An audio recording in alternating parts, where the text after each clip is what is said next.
Hello మచ్చా, నమస్తే. ఎలా ఉన్నారు? నేను బాగున్నాను. మీరందరూ బాగున్నారా? బాగుండాలని కోరుకుంటున్నాను. ఇంకైతే మా అన్నకు చెప్పాను జ్యూస్ తాగుదాం పదరా అని. మిరక్కాయ జ్యూస్ అయితే తాగుదాం పదరా ఒకసారి అనేసి అన్నాడు. మిరక్కాయ జ్యూస్ అయితే తాగేశాను. A few moments later.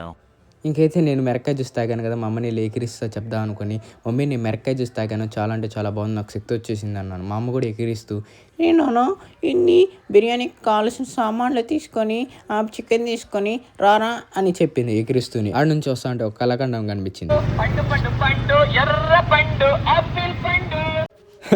ఆ కళాఖండాన్ని చూసేసి మా పాపకైతే ఐస్ క్రీమ్ కావాలంటే ఐస్ క్రీమ్ అయితే కొనిచ్చేసి, ఇంకైతే నాకు కటింగ్ చేసుకోవాలనుకున్నాను. ఆ కటింగ్ షాప్కి అయితే వచ్చేసాను. అడిగాడు హీరో కటింగ్ కావాలి, నిబ్బా కటింగ్ కావాలని. నిబ్బా కటింగ్ ఇస్ అ ట్రెండింగ్. ఎక్కడో చూసాను